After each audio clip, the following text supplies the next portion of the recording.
Chapter 14 The Great Eve War Part 2. Generally, the Eve community refers to the Greater Band of Brothers community as simply Band of Brothers. But it's worth taking a moment to point out just how many alliances themselves compose of several corporations made up the behemoth organization.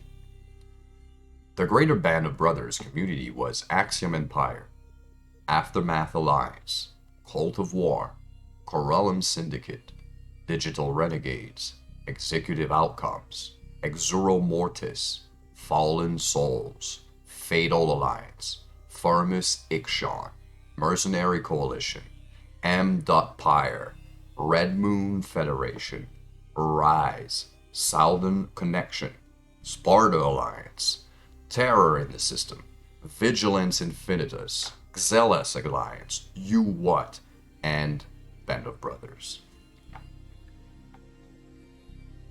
It is likely that at its height, the Greater Band of Brothers community consisted of well over 100 constituent corporations and over 10,000 players, out of about 225,000 total EVE Online players at the time. The glue that held this loose conglomeration together was mutual benefit, and while Sir Molly was its leader, the true genius behind Band of Brothers' success was a player named Dianabolic. Sir Molly was the public face, the stone-chinned leader who projected confidence, strength, and just enough insanity to be feared. Dianabolic, on the other hand, was the engineer who justified all of Sir Molly's bluster. If Sir Molly was the war marshal, Dianabolic was the prime minister. Dianabolic made the empire tick. He kept the factories running, the miners mining, the shipyards churning, and the alliance profitable. Most of the alliances that pledged their alliance to Band of Brothers were under a rental agreement masterminded by Dianabolic. They agreed to pay Band of Brothers a steady rate for the territory they used, while Band of Brothers agreed to protect them from external threats. Most players, remember, didn't care much for the grand political dealings of the larger alliances. They joined with Band of Brothers because it was the smart, business-minded thing to do. If you wanted to make ISK in safety, then paying to do so within Band of Brothers' borders was a good investment. Red Swarm Federation was exactly the opposite. It was an alliance held together by culture and ideology. The allies of the Red Swarm Federation all seemed to have identified as pariahs. All three of its main alliances, Goon Swarm, Red Alliance, and Tosedi Federation, had been evicted or beaten up by stronger coalition in Nullsec years earlier. Tosedi Federation tried to negotiate to hold territory in the north, but was evicted by the Northern Coalition. Red Alliance was famously pushed out of the south a year earlier by Lutka Volterra and the Coalition of the South. Goon Swarm was attacked by Band of Brothers in the west. Red Swarm Federation now had more than 15,000 members and controlled a third of Nullsec, but its leaders held fast to the idea that the universe hated them and wanted their federation eradicated. If Red Swarm didn't destroy Band of Brothers, then Band of Brothers would destroy Red Swarm. There were no attempts to negotiate peace. There's a sense of righteousness that runs through Red Swarm's written history and the words of its leaders at the time. In its own private records, the Goon Swarm refers to this as the War on Omnipotence. The Southern Front. In March 2007, Mercenary Coalition invaded the north while the war on the Southern Front raged on. In the south, Red Swarm Federation and its allies at last faced off against the Greater Band of Brothers community. Still at the peak of their confidence following the destruction of Lutka Volterra, Red Swarm forces continued their push into the southern territories. They aimed to bring the entirety of the South under their command. Band of Brothers and its allies, however, would not be pushed aside as easily as Lutka Volterra. They now had access to 3 Titans, one each from Lotka Volterra, Band of Brothers, and Mercenary Coalition, which meant that Red Swarm could face 3 Doomsday weapons in every fleet engagement. Red Swarm and its allies had access to just 1 Titan. With this enormous advantage, Band of Brothers knew it could dictate when fights would happen. If it didn't have its Titans in position, it would simply back out and wait. Contending with so many Doomsday weapons was essentially impossible for Red Swarm. It couldn't force a fight out in the open, and if it tried to besiege a starbase, then its fleets would be served up on a silver platter for Band of Brothers Titans. In no time, the Red Swarm Federation's advance into the south had stopped. Red Swarm developed a new strategy when its intelligence agents learned that Band of Brothers was building yet another Titan in a shipyard in FTE1T, in its home region of Delve. On March 27th, a fleet spearheaded by Red Swarm attacked the shipyard and put it into its reinforced mode. In 36 hours, the shipyard would be destroyable, potentially a decisive moment in the war for morale.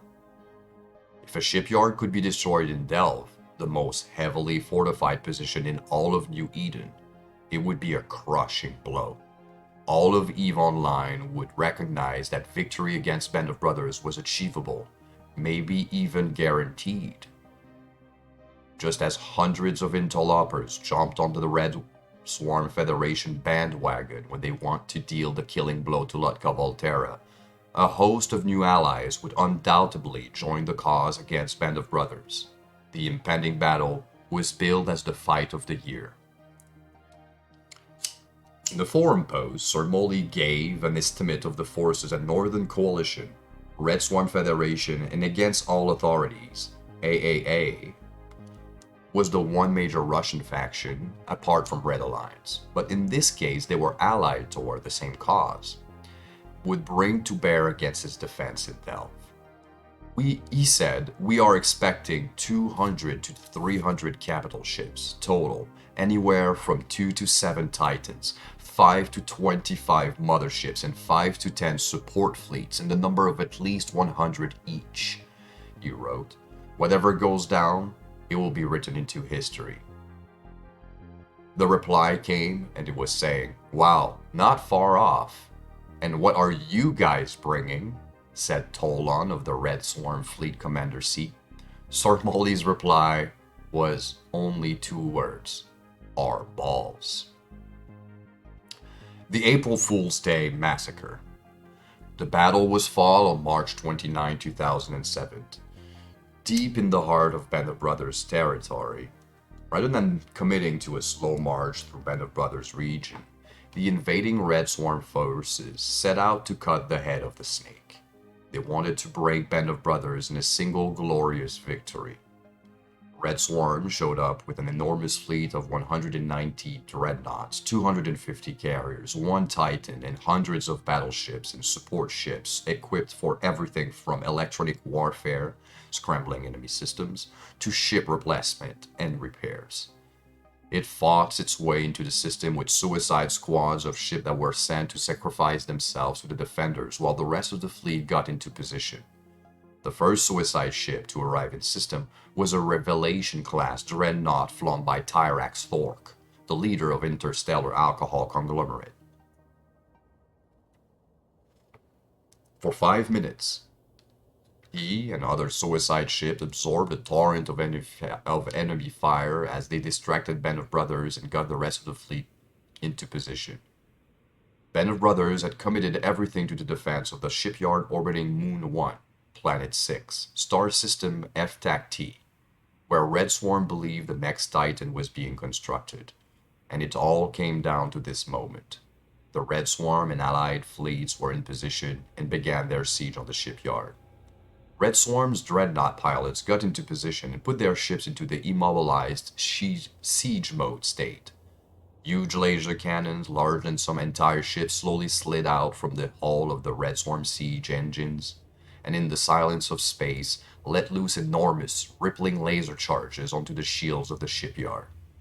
Dreadnoughts of all makes and models were now pounding the facility. Volleys of missiles battered the shield, and before long, had penetrated the shields and began ripping into its hull. No one had ever seen what nearly 200 dreadnoughts could do to a single structure before. Despite Band of Brothers committing a large portion of its fleet just to repairing the shipyard's shields and armor, it became obvious that there was no hope of keeping up with such a vicious assault. Band of Brothers' strategy switched from defending the shipyard to making Red Swarm pay for its incursion. Red Swarm's dreadnoughts were warp disrupted, and the Band of Brothers' fleet picked them off one by one. 42 of the 190 dreadnoughts Red Swarm brought to the battle were destroyed. It was a huge toll, but its leaders thought it was worth it. It was worth it. On April 1st, 2007, Sir Molly confirmed the Titan was dead in a forum thread titled only "Congratulations." Many in Eve were so jubilant at the thought of Band of Brothers' cocksure leader being humble that they didn't notice the date, April 1st, April Fool's Day. One day later, Sir Molly posted to the forums again to explain he'd been having some fun with them. Here's what really happened. When Band of Brothers received word that its capital shipyard had been found and a massive fleet was on the way, it decided to prepare its defense. But rather than heavily fortifying the shipyard that was actually building the Titan, it committed everything to the defense of another shipyard in the same system. The shipyard was empty, effectively a dummy. The Red Swarm informant, Evil Thug, didn't know exactly which shipyard the Titan was built in, only the system. So when the fleet arrived, it logically attacked directly into the Band of Brothers' defense. The shipyard that Red Swarm wanted to destroy was quietly building a Titan 4 planets away while an immense battle raged above the empty shipyard. And it was destroyed quickly, but in the aftermath, the Red Swarm dreadnought fleet was still locked into position and unable to retreat, and it took enormous losses. It would have been worth it to destroy an inbuilt Titan, but for an empty shipyard, it was an absolute disaster. Just as importantly, Red Swarm had been humiliated by Band of Brothers. This was a battle for the hearts and minds of the Eve community, a proof of concept for the destruction of Band of Brothers, and it had turned into one of the most profound embarrassment in the 5-year history of the game. The incident became known as the FTAC-T honeypot. Back on the offensive.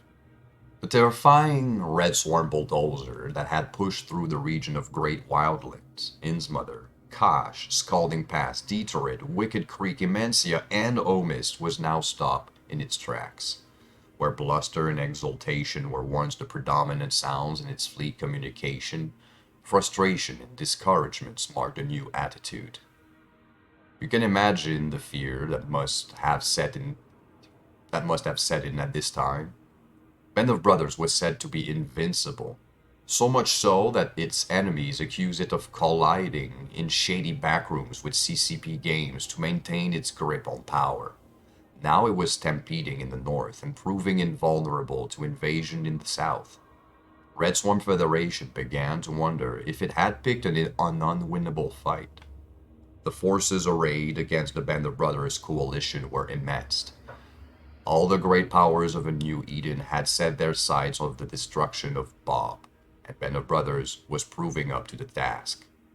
As mercenary coalition burned the north, Band of Brothers pushed back in the south and began making ground in Red Swarm territory. It had held off an invasion of Fifth Abyssal and was now pushing its advantage with confidence. First stop, Omist. This proved to be a cakewalk. Red Swarm reasoned that the geography of the region made it too difficult to defend, so its forces fell back to Tenerife with Band of Brothers' fleet close behind. I quote, Band of Brothers and the Red Swarm Federation clash.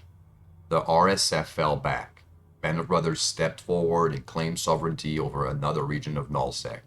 The Red Swarm Federation, the final obstacle in Band of Brothers' path toward total control of Eve, was fading. Red Swarm still had control of a few regions, but they were losing hope. If they couldn't stop Band of Brothers from taking one of their region, how could they stop Band of Brothers from taking the rest? That was written by James 315 in the memoir. The region Tenerifis became the front line as the two largest coalition ever assembled in Eve slugged it out. Band of Brothers moved its fleets in Tenerifis from the eastern entrances in Omist and quickly snared control of two key stations in the system to serve as a staging platform for its attacks.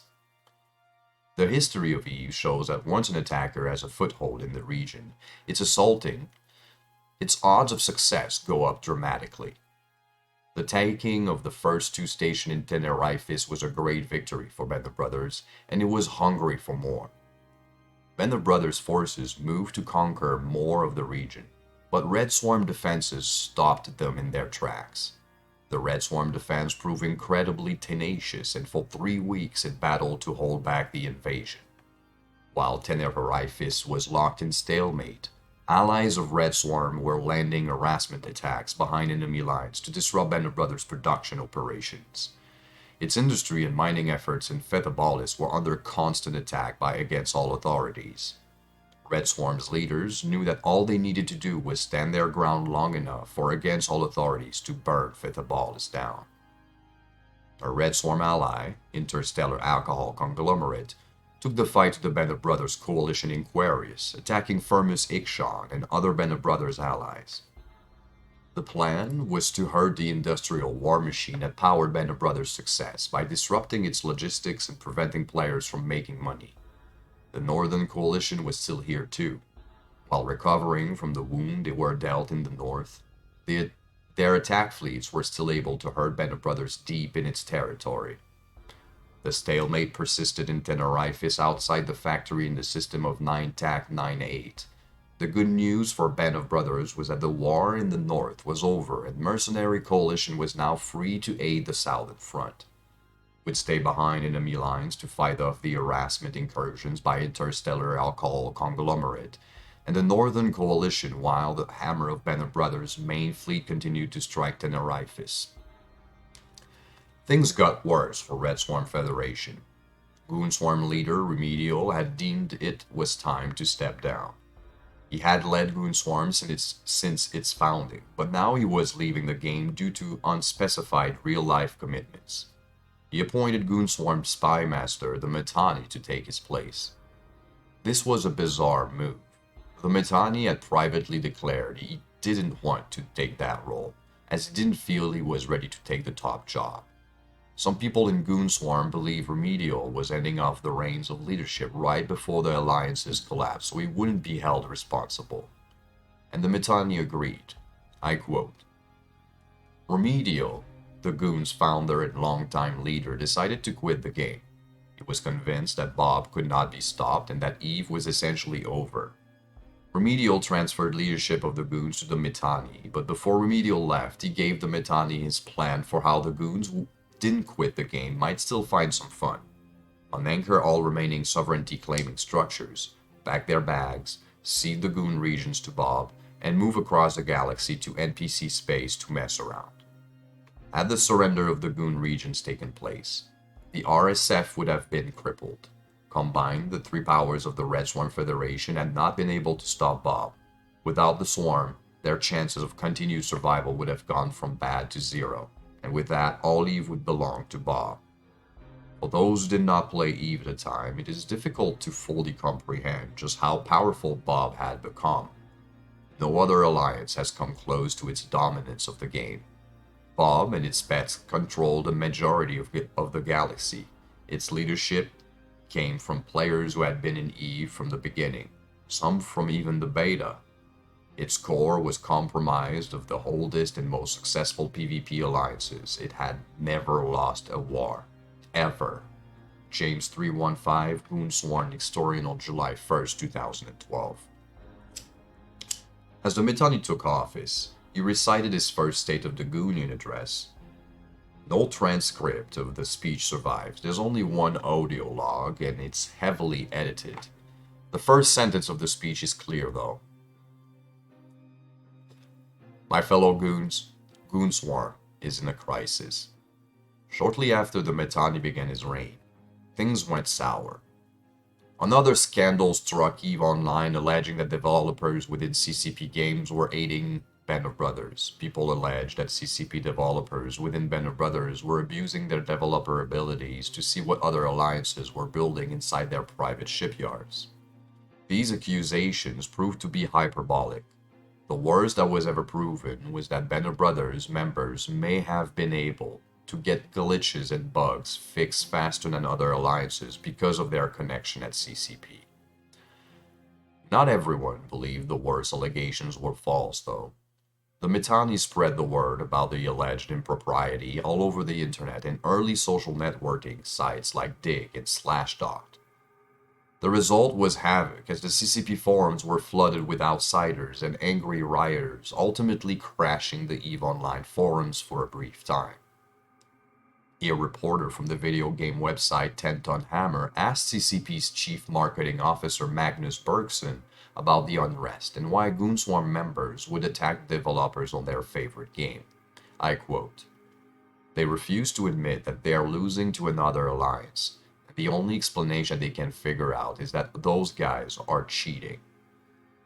Not just that they're cheating, but that they're cheating in cooperation with employees at CCP.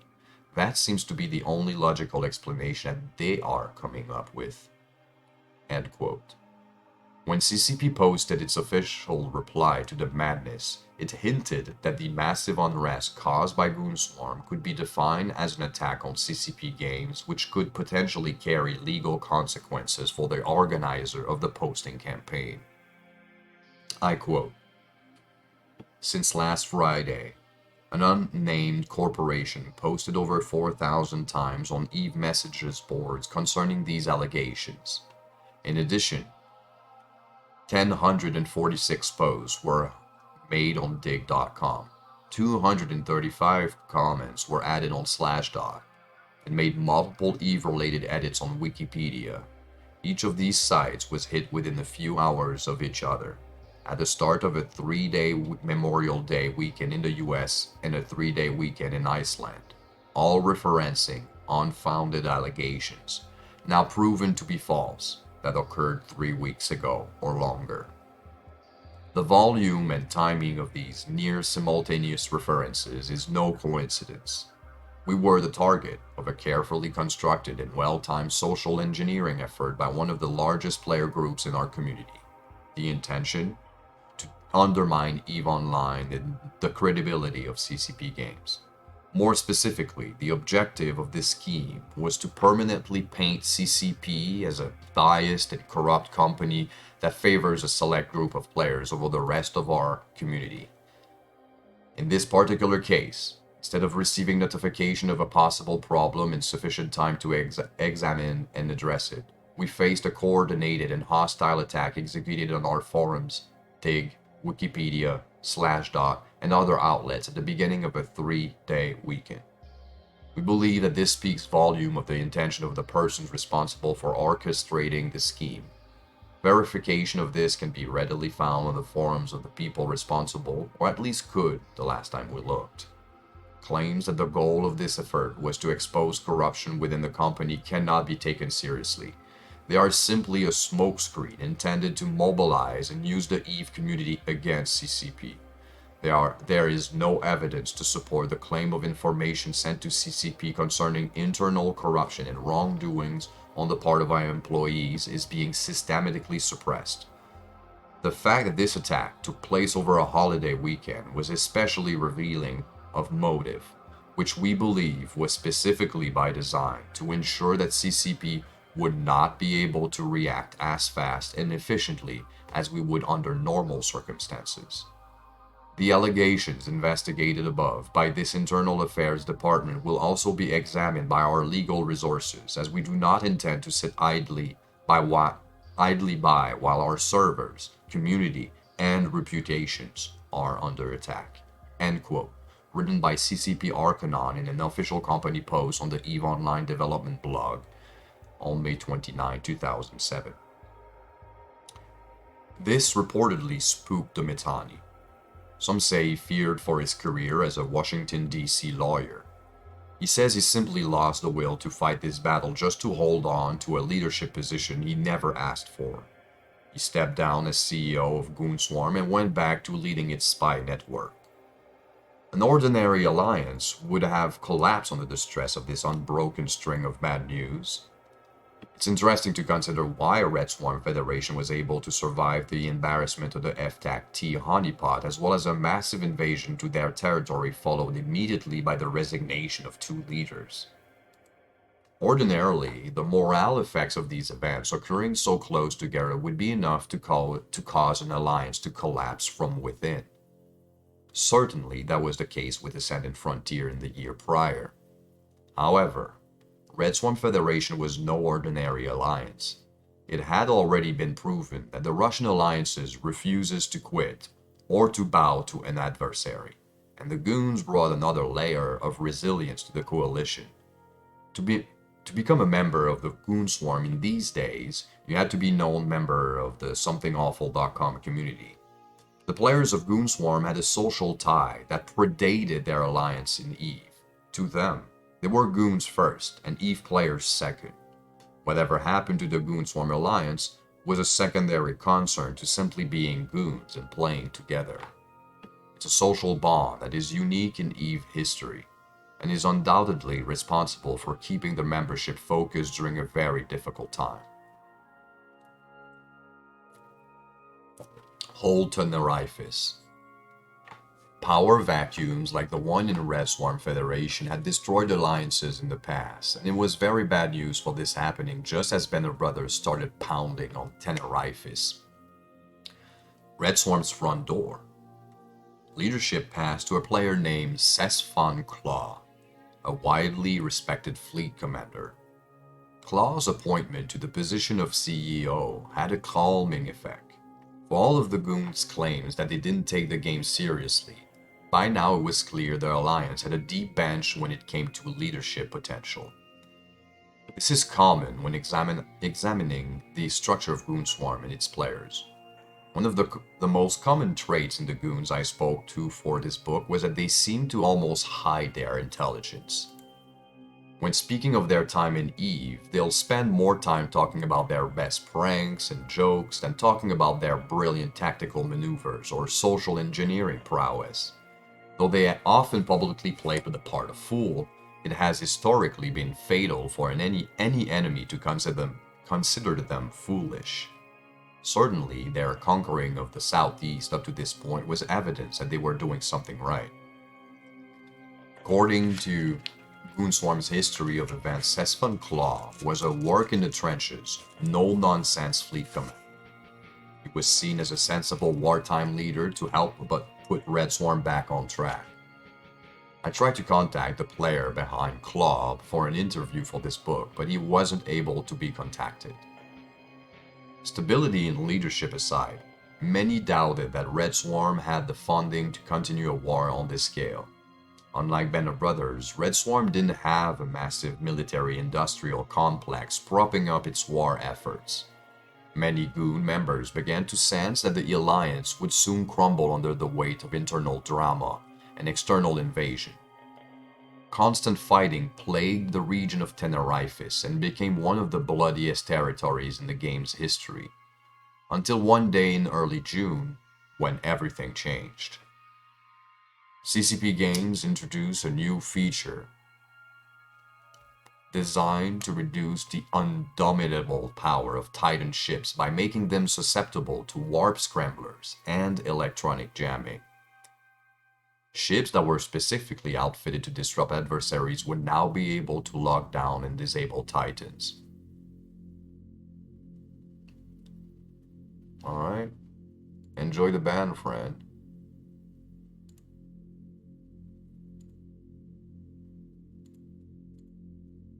Sorry guys, we have a scammer in the chat.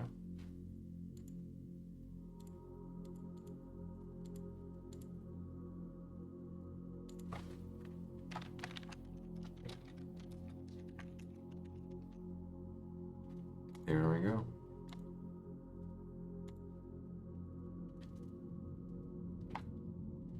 Can I delete this message?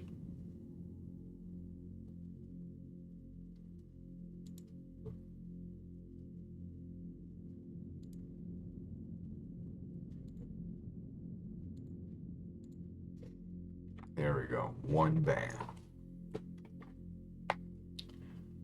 On June 22nd, 2007, 36 hours after this change was introduced, a battle was taking place in nearby systems of 46 DP TACO when Sir Molly, flying as his alternate character used for combat named Shrike, appeared and dropped a doomsday blast on the Red Swarm support fleet. The blast was modestly effective, but costly. Sir Molly hadn't taken into account the new rules for Titans, and the Red Swarm Interdictor-class ship, designed for electronic warfare and warp scrambling, was able to quickly warp scramble the Titan and call in reinforcements. Within moments, Red Swarm was on the top of the Titan, with Banner Brothers' reinforcement close behind.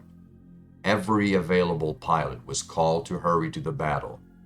The two forces blasted each other for an hour as the Red Swarm fleet under the command of Sesfon Claw ignored Band of Brothers' smaller ships and focused all of its firepower on the Titan. "Stay on Shrike. Stay on Shrike," commanded Sesfon Claw in a surviving audio log of the battle. "Come on, guys, his tank is breaking, and he is fucked. Go, go, go." Sesfon Claw frantically organized hundreds of pilots to defend a single ship, the interdictor that was keeping the Titan warp scrambled. If it lost its grip for even a moment, the Titan would warp away to safety. If the interdictor was destroyed, the battle would be over. At last, a blinding light ripped through 46 DP TACO in an explosion that was larger than the entire fleet battle, brighter than the light of the nearby star. Sir Molly's Titan was rubble floating through space. The Red Swarm pilots howled with cheers and laughter. They just destroyed the first Titan ever to be lost in a combat engagement. Others had been lost to trickery or unfortunate mishaps, but this was the first to be destroyed in a battle. The unmistakable voice of Star Trek's Jean-Luc Picard rang out over the communication lines as someone turned on the 2007 internet meme, the Picard song, over their speakers. "Here's to the finest crews in Starfleet." For 45 seconds, the Red Swarm pilots cheered and screamed like they'd just taken down the Death Star. Then the comms went suddenly silent as Sesfon Claw shut off everyone's voice chat and injected his voice over the loud cheering. "Check, check, check. We have work to do."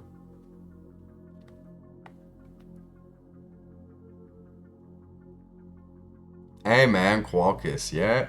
Just like the good old days, like you said, yeah, I'll be reading chat and interacting. I don't mind. Like, I'm posting these on my YouTube channel as well, but they're, 2-hour long videos and so on. If people get bored with me interacting with my stream chat, then whatever, man. Like, I'm just happy to be streaming again, and I'll enjoy every little bit of it. So welcome back, Qualk. The battle raged on, with hundreds of ships in the fight, but nothing that could happen afterwards mattered. Banner Brothers had never been humbled like this before. The news of Sir Molly losing his Titan in combat rippled through Eve, finally giving Red Swarm the morale victory it so desperately needed. Its new leader, Sesfon Claw, was a hero. Just a few days later, Band of Brothers lost control of its foothold system in Tenerife, and the mighty hammer that had swung south and east from Delph had been stopped. Oh yeah, I remember you, Qualkus, or your mama. I noticed on Twitter that you had a different name now. And we played a few, like a couple of years ago, and I remember that you had changed name on Discord too or something. But yeah, I replaced you, don't worry. I remember you, friend. The Goon Swarm historian James 315 quoted an unnamed source to describe what the destruction of Sir Molly's Titan meant to Band of Brothers' war effort. This is a biased account, but there are some quality insights as well. I quote, "The destruction of the BOB Titan was the Battle of FTAC-TE-1T, unfolding in reverse. Just as FTAC-TE became a turning point in the war, the loss of Shrike's Titan may serve as a counterpoint. It is notable that the destruction did not require engaging Bob in a full-scale fleet battle, and it is also notable that the goons contributed to the majority of the fleet operations, including half of the capital firepower. As you say, the howls, but they were not howls of anger, hunger, or even satisfaction. They were howls without emotion or human consciousness, like the howls of a wolf who performs his task in the wilderness because it is his nature. The goon, Romulus, and Remus ad infinitum suckled on the teat of the she-wolf Remedial. These goons, when still babes, almost strangled by Bob in their cradles. These goons, when children, making a snack of Sir Molly's Titan. These goons, when full grown, devoured the world. James, I wish to remind you that all successful entities are bounded by a unique glue. For Red Alliance, Russian. For Toseti Federation, French. For Goon Swarm, being goons. But pilots come in the band of brothers from all over for one reason: to win every time. The purpose of Bob is to win an unbroken string of victories, to never persevere through loss or hardship, to never risk a real defeat, to play a game that, due to the advantages fair or no, they cannot lose. To ask the Band of Brothers pilot to place his asset at a real risk of destruction again and again is anathema. To ask a pilot of evolution who has given all of his assets to Sir Molly in exchange for the promise of victory, for then part with guaranteed success, would be like asking the goons to be civilized or to ask the Russian pilots to speak Swahili. Thus, for Bob, a loss is more than a mere deprivation of his lost assets for a time. When Bob loses a battle, it is nothing less than an identity crisis, for in that loss of a battle he loses his purpose and the reason for Bob's very existence. Were a power to rise such that Bob could not be guaranteed victory, Bob would slowly disappear. Those who placed all of their belongings in Sir Molly's hands and who did not receive their certain victories would consider themselves cheated, the victims of evolution. Uncredited source of Goon Swarm historian James 315 on July 1st, 2007. Red Swarm's leader didn't want to try a brute force campaign. Their strategy wasn't to push the main Band of Brothers fleets backward and capture all of its territory one system at a time. Instead, they spread out across Band of Brothers held space and attacked everywhere. With the advance turned back in Tenerife, all of Red Swarm was free to attack in force anywhere it chose, and it seized the advantage from the battle-hardened Band of Brothers fleets. Even with its host of vassal alliances, Band of Brothers' territory was too vast to effectively defend, and the mighty empire was showing signs of weakness for the first time in its history. The alliances that mercenary coalition left in charge to hold the north were deposed, and the south was being flooded by an onslaught of Red Swarm ships.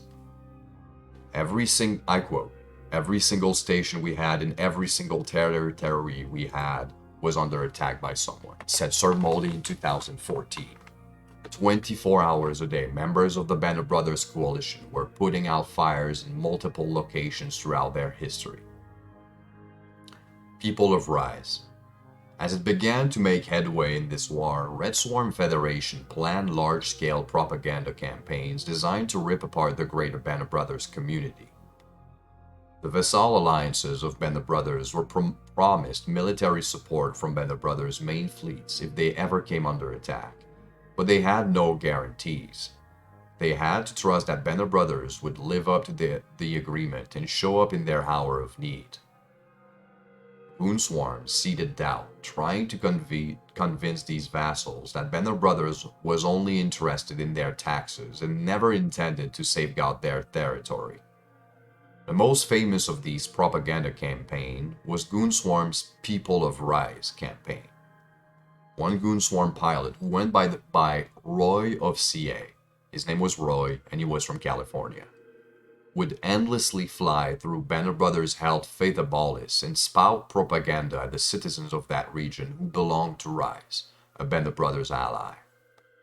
People of Rise, I quote, You are being misled, and I can't prove it.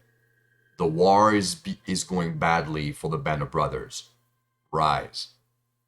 ED-TAC-L9T has fallen and remains in the control of your enemy to the west. Thousands of active members for the Red Swarm Federation have overrun entire regions to the north and east and continue to gain ground unchecked. Band of Brothers' capital fleet is now outmatched and outnumbered by the combined might of the alliances rallied against it. Rise, members, jump ship. Where is the Alliance Lutka Volterra? Rise, members. I will tell you the truth. It fell to the swarm of enemies at its doorstep because Band of Brothers did not care for them. Band of Brothers charged them money for a space they were unwilling to help defend. Lutka Volterra collapsed without Band of Brothers' support. Rise, members, and they were stronger, wealthier, and controlled more space than you. The enemies of Band of Brothers were but a fraction of what they are now at the time, so what will become of you, Rise members? I do not wish to see you collapse as many alliances before you have, Rise. If you were to lose everything and leave Eve as Lutka Volterra has, then everyone in the game suffers, regardless of alliance or playstyle. We know you want to leave, Rise members. We know it is no fun to waste what little time you have on things you do not want to do, only to have to pay an absentee slumlord. We know of your pain. Rise, members. I am here to help. Roy of CA from the Goon Swarm and Red Swarm Federation on September 2007. The people of Rise speeches were a mixture of hard truth and hard half-truth designed to weaken the resolve of Band of Brothers' tenets.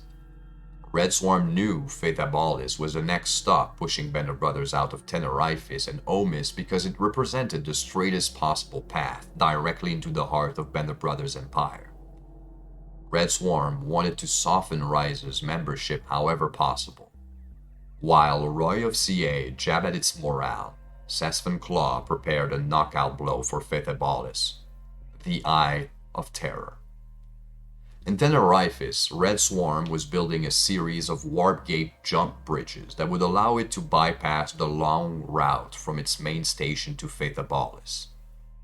Rather than having to traverse 24 warp gates to get to the heart of Rise's territory, the Eye of Terror would allow a stream of ships to make the trip in just 5 jumps, a journey taking mere 5 minutes as opposed to 30 minutes. The whole operation is one of the most staggeringly successful works of psychological warfare in Eve's history. Even the name Eye of Terror is a vivid vision of impending doom writ large for the people of Rise as they picture the Eye of Terror opening to release the Swarm. With the Eye of Terror now serving as a bridge for Red Swarm directly into Fate Abyssal, Band of Brothers determined that this was not a fight it could win. In a one-on-one fleet fight, it could stop practically anything Red Swarm could throw at it, but with the constant attacks throughout its territory, Band of Brothers leaders knew they couldn't dedicate the time or the resources necessary to keep Fate Abyssal under control. With the Warp Gate Bridge of the Eye of Terror, Red Swarm would actually be closer to Fate Abyssal than Band of Brothers, which would make defending the territory a logistical nightmare. With fires popping up in every region of its territory, Band of Brothers could use the bulk of its fleet to put them all out. The immense girth of the Band of Brothers empire was becoming an enormous liability. For Band of Brothers, the fight had been lost in Tenerife and in Omist, and now serious attacks were threatening the deep, southern territories of Esoteria and Paragon Sol. Meanwhile, the full brunt of the Red Swarm war machine was about to strike Fate Abyssal. The Eye of Terror was finally complete on October 10, 2007, but when Red Swarm arrived in Fate Abyssal, it found Rise to be a functionally beaten alliance.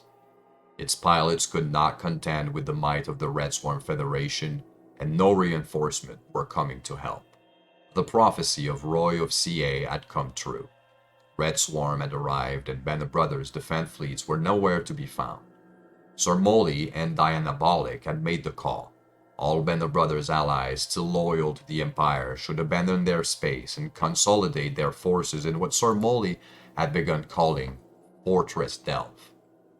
The myriad allies of Band of Brothers began packing up their ship caches, breaking down their star bases, and loading up haulers for the expedition to Delve and Aquarius when they had a chance at a real defense.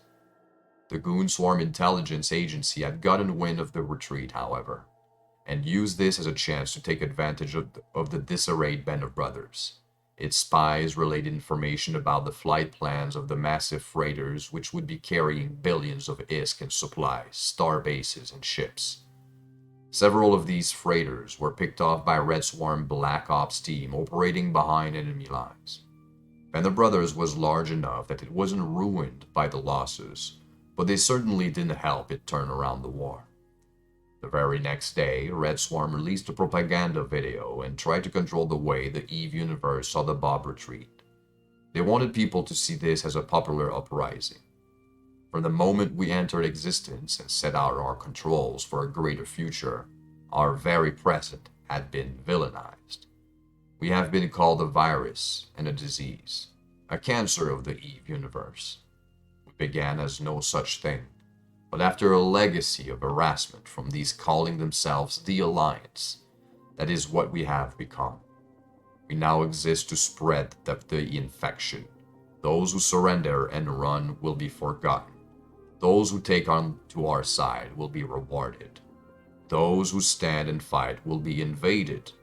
Know that as your empire burns to the ground, we are the fire that you sparked. We are the plague that you engineered. We are the monsters that you created. Goon Swarm propaganda video on October 25, 2007. Fortress Delve. Band of Brothers wasn't down and out yet though. Its leaders had decided to consolidate in Delve because there were new gameplay mechanics governing sovereignty that would give them a big advantage if they were to take up a strong defensive posture. In summer 2007, CCP Games had introduced a system that gave the defenders advantage to alliances that held their territory for a long period of time. 7 days after an alliance was awarded sovereignty by anchoring more star bases than any other alliance in that system, the system gained Sovereignty 1, which gave basic capabilities like allowing the alliance to deploy its capital shipyards and outposts. After 14 days of uninterrupted sovereignty, a system would reach Sovereignty 2, and after another 14 days, it reached Sovereignty 3, which gave the Sovereign Alliance a much stronger defensive position. Sovereignty 3 gave the defenders a system-wide Sino jammer, which prevented any adversaries from using jump bridges to bring in their biggest ships. Dreadnoughts, carriers, and titans are too big to use traditional stargates and have to jump themselves into a system using a Sino field. Without the capital ships, an attacking alliance would be forced to use only smaller battleship fleets, which can use traditional stargates to destroy the Sino jammers so they could bridge in their heavy artillery afterwards. This meant that any attacker would be significantly outgunned and would need superior numbers and tactics to break a defender's hold. Sovereignty 3 was critical, but Sovereignty 4 was nearly unbreakable. At this level, an alliance with certain systems, its capital systems, in which all of the structures would be rendered completely invulnerable. Logically, Band of Brothers started anchoring as many capital ship assembly arrays as it could within these invulnerable systems, because it was impossible to destroy them. This meant that even if Red Swarm arrived with a fleet of thousands, it still wouldn't be able to destroy Band of Brothers' in-build ships. Red Swarm would need to slowly chip away at Band of Brothers' territory one system at a time, without the benefit of capital ships. This concentrated, extremely strong defensive position gave Band of Brothers a much better shot at survival than the unwieldy stretch of space it once controlled. The indefensible expanse of Band of Brothers' territory wasn't the only problem with its colossal empire. In the north, some of its vassal alliances, which had been placed in territory taken from the Northern Coalition, found themselves at war with one another. In the south, Band of Brothers' empire was crumbling from invasion, and in the north, its allies were crumbling from internal strife. For the grizzled war veterans and mercenary coalition, the writing was on the wall. 8 months earlier, the mercenaries had forged an alliance with Banner Brothers for the chance to get revenge on the Northern Coalition. Now, the northern front of the war was closed, and their alliance with Banner Brothers had compelled them to fight on the southern front, which they had no interest in. They returned to their business-minded origin, and looked at the situation like business people. There was no profit to be had in going down with the ship alongside Banner Brothers. Mercenary Coalition also knew there was no easy way out of its alliance.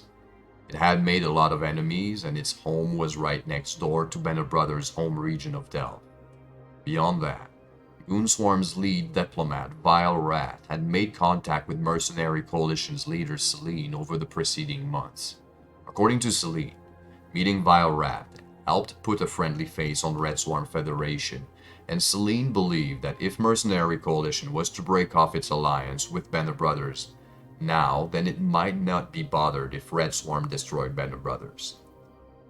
Mercenary Coalition approached other groups in secret, including Evoke Alliance, Outbreak, and KIA Alliance, and form a new power block called Tortuga in the deep southern dead-end region of Period Basis. I quote, "As of Saturday the 15th of December, Mercenary Coalition, KIA, and Evoke, and Outbreak claim the region of Period Basis as our home. We urge all current Period Basis residents to make other living arrangements. Those who do not will be put to the sword. We ask for no quarter and shall give none. We do this for ourselves, our fellow brethren of space. Once our new home is secure, MC and KIA will be available for regular contract work, unfettered by the agendas of foreign powers. Welcome to 2008. That is all. Celine, Mercenary Coalition Director on December 15, 2007. Arguably, Banner Brothers' most powerful ally had deserved it. Whether this was a conniving backstab or a logical move by a business-focused mercenary company depended a lot on whose side you were on. Banner Brothers saw it as the former. Celine, director of Mercenary Coalition, recalled that years after this event he spoke to Sir Molly to offer his condolences for how their working relationship ended. He told me that Sir Molly was still angry about the betrayal even years later. Celine remembered only one phrase from that conversation: "You're the one who has to live with what you did." The Mercenary Coalition-led power bloc, Tortuga, may have betrayed Banner Brothers, but it claimed it wasn't taking sides. As its name suggests, it put up a defensive wall to safeguard its new home and turtle in the bottom of the map. Regardless of whether it viewed itself as neutral, Sir Molly now saw the group as an enemy. The Sword of Damocles. The more bad news was in store for Banner Brothers. The increasingly renowned Goonswarm Intelligence Agency had intercepted some private communication from the website of the Banner Brothers' allies, Firmus Ixchon. These communications revealed that Firmus Ixchon was considering following Mercenary Coalition's lead and turning on Banner Brothers. To put it mildly, this wasn't good for the morale of an alliance that had just lost 80% of its empire. Ramming the points home, Red Swarm's famous propaganda artist put out another video mocking Sir Molly's penchant for using the metaphor of a pendulum to describe the way he wanted Banner Brothers to crush Nullsec. On more than one occasion, Red Swarm leadership invoked the myth of the Sword of Damocles, the ancient Greek parable about the ever-present danger of being in a position of power, to describe what it saw as the immense collapse of Banner Brothers. I quote, "It is true there is a pendulum. It is the Sword of Damocles, and every day, hour, minute it comes closer to impaling you on your self-appointed throne. Remember those who called upon you for help. You had allies. You could have stopped us. You could have saved them. You failed. Your pilots grew wary. They feel as though they are against unthinkable odds, that there can be no victory, that they are the only target for the growing tide of locusts. Band of Brothers, you are not the only target. You are simply the only target remaining. Goon Swarm propaganda video titled Damocles on January 4th, 2008. With the wind at its back, the Red Swarm Federation charged into Delve, the home of Band of Brothers, and the place it had chosen to make its stand. This wasn't meant to be an Alamo-style dead-to-the-last-man hopeless defense. Band of Brothers still had the hardware and the territory to know how to defend its territory when it was localized to one or two regions. It dug in its heels and awaited the Red Swarm fleets. Red Swarm Federation was delayed slightly in its arrival to Delve as it stopped to conquer abandoned territories. And the Brothers had pulled out of the region of the south, but in its retreat plenty of starbases got left behind. Red Swarm spent weeks mopping up the dozens of vacant starbases left behind by the fleeing Empire. Its leaders wanted to make sure the BOB had no safe haven to run to once they conquered Delve. The southern front had already collapsed, and the news from the northern front was no better. A group calling itself Pandemic Legion had formed an alliance with the Northern Coalition and was now pushing south, fighting the Band of Brothers allies left in Fountain. These fights were disastrous for Band of Brothers as the revitalized Northerners shut down 10 ships for every one they lost. As Fountain crumbled, so did Quarius, and Firmus Ixon evacuated Nullsec entirely and left the region to the Northerners, who conquered it unopposed. This was also a time, the beginning of 2008, that super capital ships became a common sight. Most major alliances owned a Titan, and the biggest coalitions of alliances had 4 or 5 of them. They were still incredibly valuable tools, but they were now commonly seen on the battlefield rather than a rare variation used in only the most important fights. Goon Swarm itself, famed for its massive fleets of junk ships, unveiled its own Titan, an Erebus-class ship it dubbed the Goon Cannon. This gave Red Swarm Federation 2 Titans to use in battle. With the rest of Band of Brothers' empire crushed, only Delve remained, and Red Swarm wanted to finish it all in one climatic battle. After a year and a half of war, Red Swarm Federation had gone from controlling just one system in the west, Red Alliance's C-TAC-J, in Innsmouth, to extending its arm all the way across the south, and was about to step on Band of Brothers' front porch. It set its sights on NOL-TAC-M9, the spiritual home system of Band of Brothers for the last 3 years. This battle was going to be absolutely critical for the Russians in particular. Internal squabbling had begun to form rifts in Red Alliance, but a decisive victory could potentially bring them back together. A torrent of ships plowed their way into NOL-TAC-M9 and began the largest, longest, and most frantic fight ever seen in EVE. For more than a week, the battle raged in this system at all hours. At its lowest points, there were still 400 combatants in NOL, fighting for one side or the other. And at peak hours, there were up to 3 times that number. Against all odds, Band of Brothers was holding the line, and Red Swarm may have begun to regret its decision to commit to one all-out assault. Tricks and unique tactics became all important as each side desperately clawed to gain an advantage over the other. One of the only documented moments from this battle took place on February 16. After a week of fighting, Red Swarm had set up a trap near a stargate. It placed one lone carrier out of position, hoping Band of Brothers would warp in a fleet to destroy it, at which point a Red Swarm Titan would warp in to unleash a doomsday blast and wipe out the fleet. A Band of Brothers fleet commander named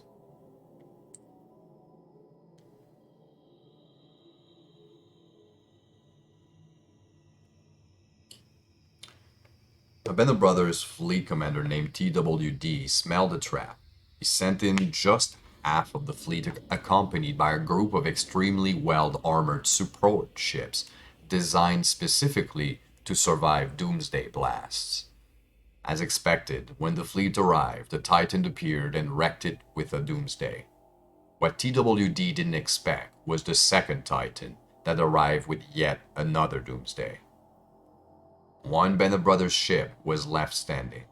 The ship got its warp scramblers locked on one of the Red Swarm Titans as the second warped away.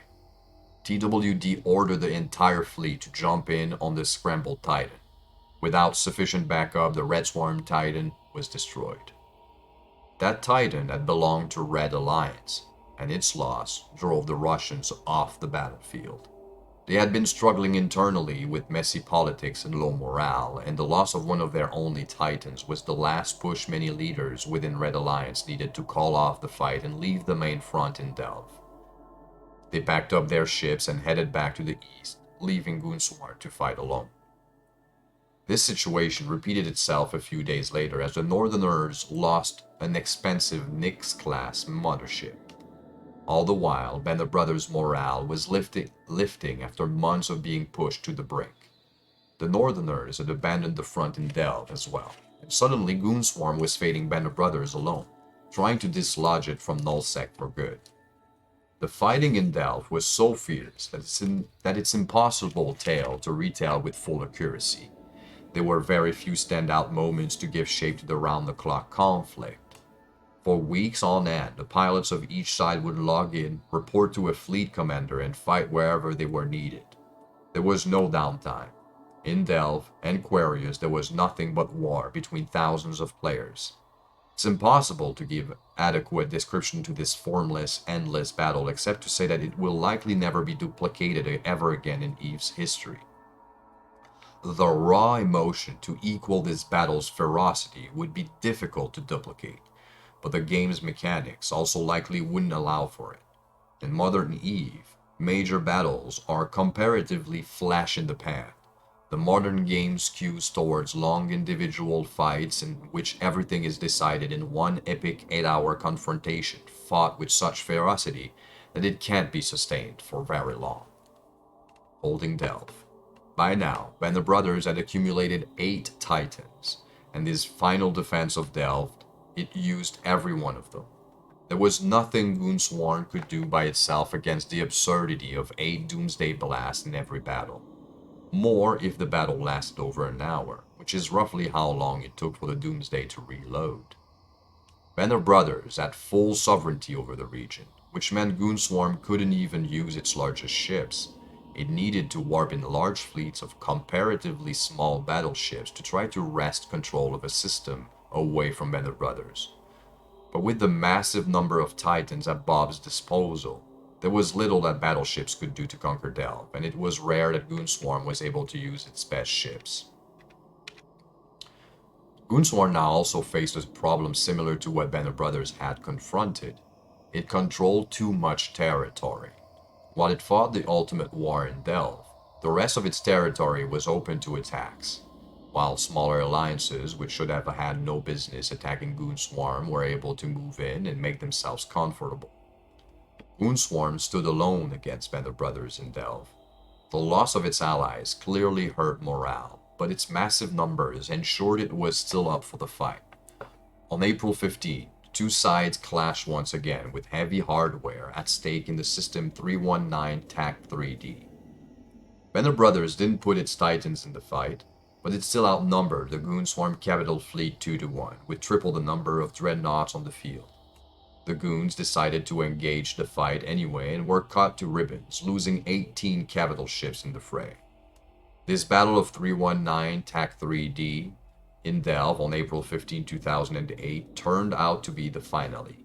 Cess von Claw stepped down from his position as CEO of Goonswarm and appointed as his successor a well-known goon who went by the name Darius Johnson. In his very first decree as the leader of Goonswarm, Darius Johnson announced the end of hostilities in Delve, and Goonswarm returned to its massive new empire in the south and east. Their guns were silenced in the Delve Quarius period basis peninsula for the first time in a year, and Band of Brothers had a moment to breathe. It was ready for some peace, but there was one more matter that needed to be attended to: mercenary coalition. Sarmoli and Band of Brothers still held a grudge against Selene and Mercenary Coalition for defecting in the middle of the largest war Eve had ever known. and now that they had successfully defended Delve, they were free to let loose their anger.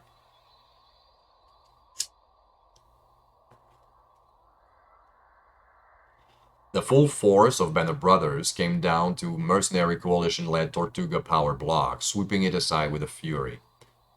Band of Brothers crushed the much smaller alliance, evicting it from period bases and reclaiming the region. All of New Eden was a different place after the conclusion of the Delve invasion. The Northern Coalition had been battered throughout the war, but the core of the coalition survived to continue their rule of the Northern territories. The enormous Band of Brothers empire had been reduced to just 3 regions, down to 14 at its peak. The Red Swarm Federation was now the dominant new power in EVE Online, with control over 16 of its own regions and counting. With the war against Band of Brothers behind it, Groen Swarm turned its eye east toward aiding Red Alliance in its march into the drone regions of Paragon Falls, Outer Passage, and Oasa. The Red Swarm Empire was large, and its growth could not be stopped by any power left standing after the Great EVE War. While the war had been raging in Delve, the world evolved, but the Great War wasn't over yet.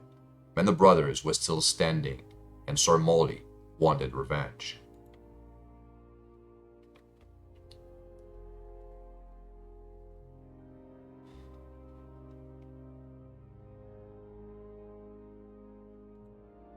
Chapter 15. Maximum Damage. The attempted invasion of Delve was over. Band of Brothers had held the line, survived the tide of goons, and exacted revenge on mercenary coalition. Its pilots could have enjoyed a peaceful time to rebuild, take vacations from EVE, but they were not the sort to sit quietly and humbly in Delve. At the same time, the Alliance had learned from its mistake and would no longer aspire to conquer sovereign territory. Sarmoli and Dianabolic had boasted in the past that Band of Brothers would conquer every region of Nullsec territory, but having been thwarted in that pursuit, Sarmoli announced a new campaign, Maximum Damage. The Maximum Damage campaign wasn't about conquering territory and installing vassals, it was about ravaging the Northern Alliances. The goal was to ensure they would never again have the capability to wage war on Band of Brothers. If the Northern Coalition's shipyards were destroyed, it could take months to get back on track with the production of the massive ships necessary for large-scale warfare, and the strategic ripple effects could weaken the Northern Coalition for years. The Maximum Damage campaign began on July 10, 2008. When Band of Brothers and what was left of the greater Band of Brothers community assembled an imposing fleet of 600 ships and sailed confidently out of Fortress Delve. The target was the Imperial Republic of the North, Iron, the southernmost member of the Northern Coalition with residency in Declane. Band of Brothers and its allies arrived in Declane and took Iron completely off guard. The defenders said they had only 10 minutes notice that the fleet was on its way. Despite the enormous handicap, the Iron defenders managed to beat back Band of Brothers, inflicting huge losses on the much larger attacking fleet. Their defensive position in Declane was simply too well entrenched to be broken with the first wave of an assault. Iron was committing everything to this defense. Every pilot, every spare ship was committed to holding the line. Hours later, Band of Brothers returned and failed once again, suffering the same large losses as before. The skirmishes continued for days, but after losing hundreds of ships, Band of Brothers finally began to make headway. BOB slowly took the field, spread out to neighboring systems, and established dominance over the space station in a nearby system. That victory hurt Iron enough to make up for Band of Brothers' losses. Delve was still among the wealthiest territories in the game, and it fueled the immense production efforts that kept Band of Brothers well furnished with high-cost hardware. Once Band of Brothers controlled the station, it brought in hundreds of dreadnoughts, defending it with enough firepower to deter Iron from retaking it. Iron quickly realized that it was involved in a war of attrition it couldn't hope to win against an industrial power like Band of Brothers. Iron began meeting with its allies in a resurgent Northern Coalition, Morsus Mihi and Razor Alliance, to figure out how the Northern Alliances would face this threat together. The one factor Iron had on its side was morale. According to Vauclaw, now the leader of the Northern Coalition, the Iron pilots were furious that their old enemy was once again invading their home region. Iron was willing to do whatever it took to stop them. The Northern Coalition members agreed that they would have to work together to stifle this threat, but Vauclaw knew his people were not yet prepared to go to war against Band of Brothers. He decided that Iron would have to go at it alone, with a caveat.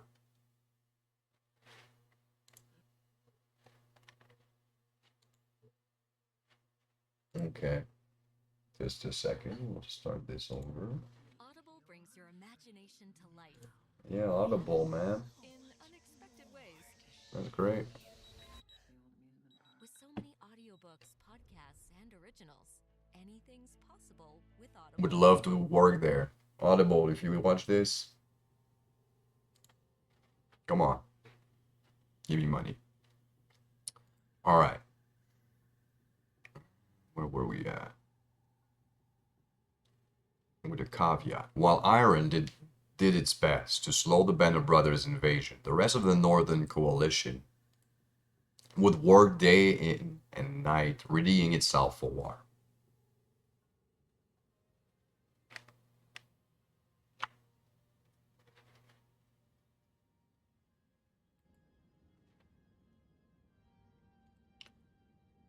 Okay, I lost my page. There I go.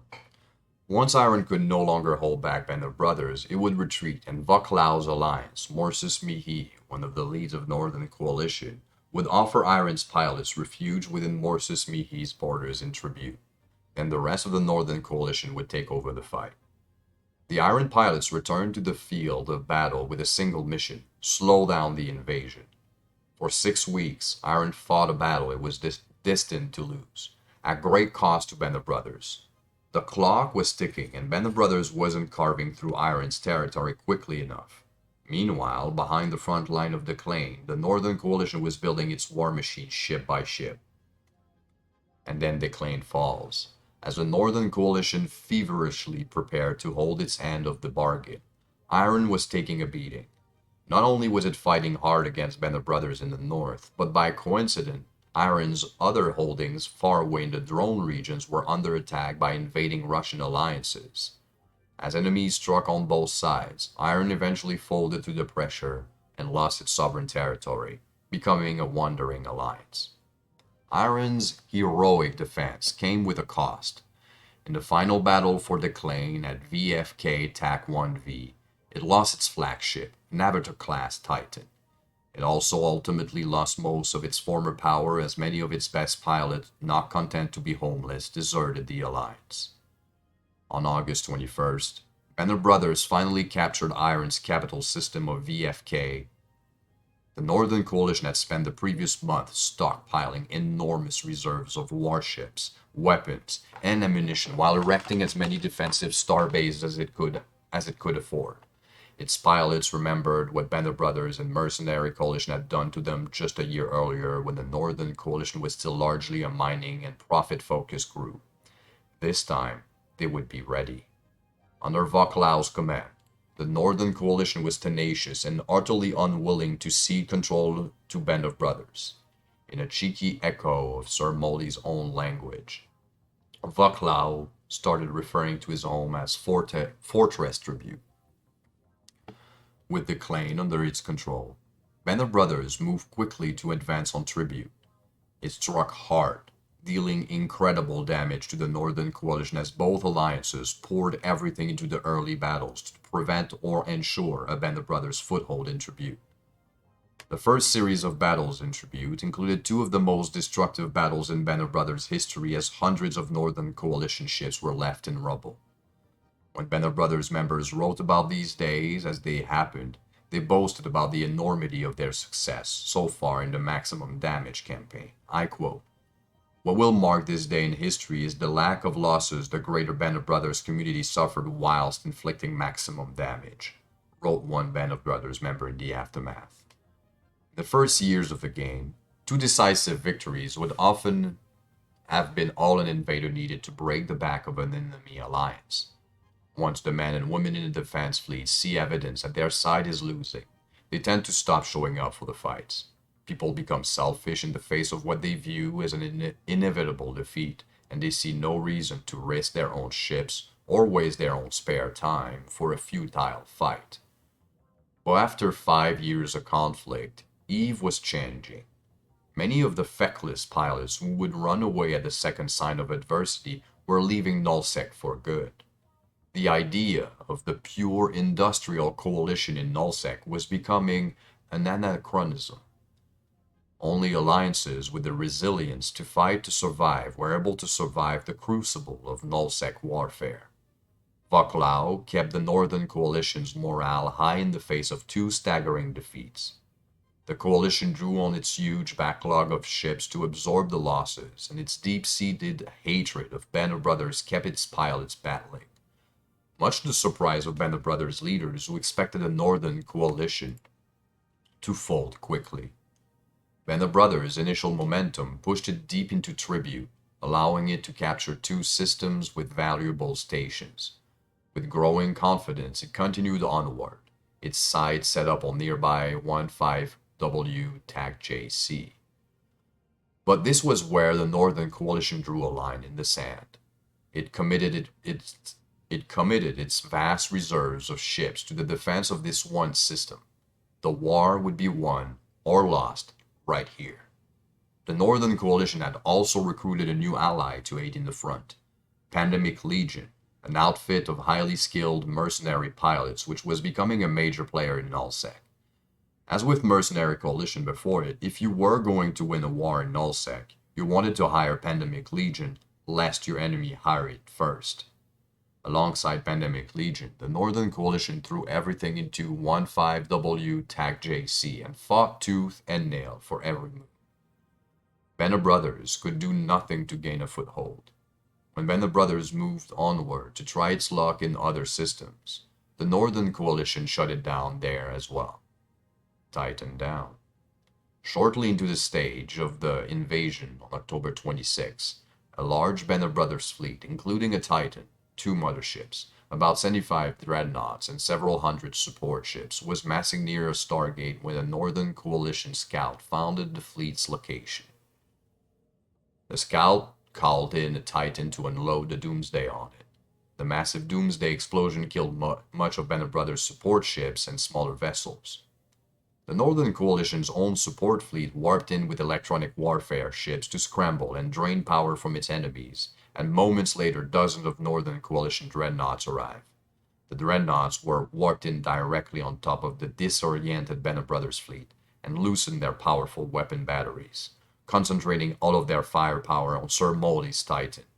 Within minutes, it burst into a Nova-sized explosion. Sir Molly's Titan was the first to fall, but soon both motherships were shut down as well. Without a support fleet to help repair its ships, recharge its shields, and scramble its enemies, the Banner Brothers fleet was sitting duck. Its dreadnought pilots quickly logged out of the game in an effort to save their ships, but the Northern Coalition would not be fooled. It set up a blockade around the position where the Banner Brothers pilot had logged off, and when the dreadnought pilots logged back in over the coming hours and days to try to sneak away, every one of them was destroyed. 60 Banner Brothers dreadnoughts were destroyed, along with the Titan and two motherships, with virtually no casualties for the Northern Coalition. The motherships and dreadnoughts were a large chunk of the Banner Brothers' capital fleet, but the Titan was the biggest loss. Sir Molly was now the only person in EVE Online history to lose two Titans, and the Alliance was beginning to lose faith in this mission. Though they were shocked by the Stonewall defense, the Northern Coalition and Pandemic Legion had erected in tribute, Banner Brothers pilots redoubled their efforts and pushed harder, re-equipping Sir Molly with his third Titan. 4 days later, Banner Brothers was plotting a new attack into Northern Coalition territory by using Sir Molly's new Titan to warp bridge their capital fleet to the front line. He was safe inside the starbase's shields while he was coordinating the fleets, but he didn't notice the single small enemy Machariel battleship slipped through the force field. It ordinarily wouldn't have been able to do that, but Pandemic Legion had acquired the password to enter the shield and gotten through. The Machariel rammed into Sir Molly's Titan, giving it enough inertia to drift out beyond the bounds of the Starbase's shield. The second it drifted past the shield, Pandemic Legion's capital fleet showed up to destroy the Titan before quickly escaping.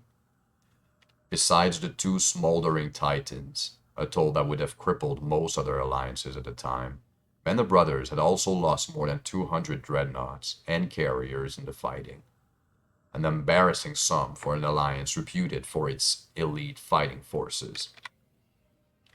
Band of Brothers crashed upon the rocks of Vauclav's fortress tribute. There was no justifying a continued campaign to the north, and the maximum damage campaign was brought to an abrupt close. Previously, people bent to Sir Molly's will because he was a feared conqueror, but now, his people had just lost a war under his command. His glory days were 3 to 4 years in the past by this point, and newer EVE players knew little about his previous conquests. Just as the maximum damage campaign kicked off, an article about EVE Online was published in the New York Times that covered the first ever Council of Star Management, a group of EVE Online players who act as elected officials to voice the desire of the players to see CP games. Of particular interest to EVE players was a sidebar to the article profiling Sir Molly that showed up his true face and revealed his true name. The picture that accompanied the article showed Par Molen, Sir Molly's real name, with a closely shorn, Swedish blonde beard, thin-rimmed glasses, a white polo shirt, a gag gift from an alliance mate, and a giant fluffy pink cowboy hat. In the picture, he's flipping burgers and chicken breast on the grill and at the annual Band of Brothers barbecue in Denmark. It was an image of him that only his closest allies had ever seen before. That pink, fluffy hat became the new defining symbol of Sir Molly. Internet proto-memes sprouted up with players mocking him by photoshopping that hat onto his EVE avatar. The image of Sir Molly as a fearsome, slightly insane EVE dictator was crumbling. No longer was he Sir Molly the powerful warlord, or Shrike the feared Titan pilot. He was Par Molen, a manager at a heating and air conditioning installation and repair company in Sweden. Retreat. The original purpose of the maximum damage campaign was to restore morale to the Band of Brothers pilots. The leadership had asked their members to commit months of their lives to holding Delve in the Great EVE War, and this campaign was supposed to replicate Mercenary Coalition's success against the North in 2007, and make its pilots feel powerful again. Instead, it had become a quagmire of historic proportions. Band of Brothers was forced to retreat back to its home in Delve, humbled, and figured out a new plan for the future. That future, it decided, was in the south. Band of Brothers decided to get back to basics. What would energize its members and get them back in the fleets? The answer? Killing goons. When news broke that Evil Thug was leading against all authorities in a campaign in the south to burn goon territory, Band of Brothers moved in to support the attack. Alright, so that was the 2 chapters. I'm done with my recording.